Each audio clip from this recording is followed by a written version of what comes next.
prisme des nouvelles technologies que nous allons échanger à présent sur la problématique de l'emploi, de la formation, du développement des nouveaux métiers, avec un intervenant, président d'une association qui s'appelle Openit Martinique.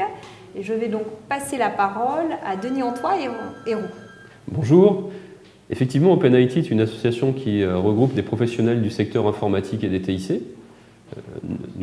Déjà pour mettre en relation les compétences de ces différentes entreprises, mais non seulement, puisque nous avons ouvert cette association aux entreprises qui, elles, représentent les usages, c'est-à-dire les besoins en matière d'informatique, et également au secteur des utilisateurs, qui sont plus des gens passionnés ou intéressés par l'informatique et les TIC, qui peuvent nous rencontrer. Très bien. Alors, j'aurais tendance à dire qu'aujourd'hui, l'emploi est sur le net.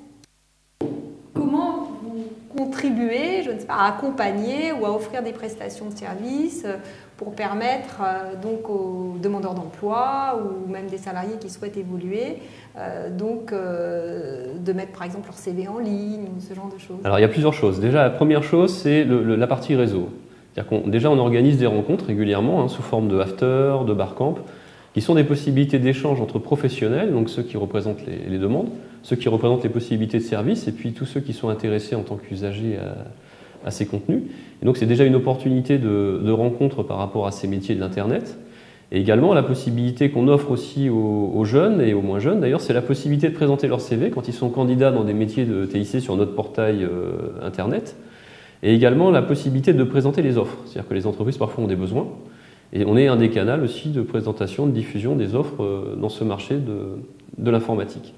Alors pour rebondir aussi sur la formation, puisque également on a notre présence, la raison de notre présence ici, c'est qu'on accompagne aussi des projets de formation, comme ceux par exemple de la Maison de l'Emploi, qui s'adressent à des jeunes qui sont demandeurs d'emploi, alors avec une formation de base ou sans formation de base liée à l'informatique, qui vont les permettre d'être performants et de proposer des prestations aux entreprises. Puisqu'on parle du réseau social, donc tout ce qui est lié à Facebook, Twitter, donc ce qui est un langage aujourd'hui familier des jeunes, parfois moins pour les moins jeunes. Et donc là, il y a déjà un avantage pour ce public jeune d'être formé ensuite et de proposer des prestations. Comment exister avec une page Facebook Pro, par exemple, pour un commerçant, exister sur Twitter, qui sont des outils indispensables pour pouvoir exister dans l'avenir sur Internet. Très bien. Alors concrètement, un jeune ou un moins jeune, c'est possible, qui vous contacterait pourquoi? Et pour quel type de besoin et qu'est-ce que vous pourriez lui apporter? Alors déjà, il peut nous contacter, la première chose, pour mettre son CV en ligne. La deuxième chose, c'est pour rencontrer des acteurs professionnels, pour mieux se positionner dans son projet professionnel d'évolution par rapport au TIC. La troisième chose aussi, c'est de pouvoir nous rencontrer aussi pour réfléchir sur des projets structurants qu'il peut avoir et qui peuvent être intéressants sur le marché. Parce qu'on s'adresse, nous sommes des chefs d'entreprise bénévoles. Un jeune, il peut être soit demandeur d'emploi, mais il peut aussi avoir envie de créer sa propre structure. Et donc, on peut l'accompagner dans l'évolution et la construction de son projet. De l'orienter ensuite sur des aides ou des points contacts ou des relais pour l'aider à matérialiser ce projet. Alors, ce que je voudrais aussi mettre en avant, c'est notre relation prospective par rapport aux décideurs, aux élus, pour faire avancer la société martiniquaise par rapport à ces TIC. Alors, on travaille depuis plus d'une quinzaine d'années dans cette prospective et dans ces différents projets et suggestions aux élus. On peut dire qu'au départ, il y avait un besoin d'infrastructure. Il fallait qu'on matérialise des espaces pour mettre des TIC dedans. Donc, on a présenté des différents projets, Cité TIC, Technopole et autres. On peut dire qu'aujourd'hui, les élus ont répondu, les pouvoirs publics ont répondu en mettant en place des pépinières, des infrastructures qui commencent à émerger à la Martinique.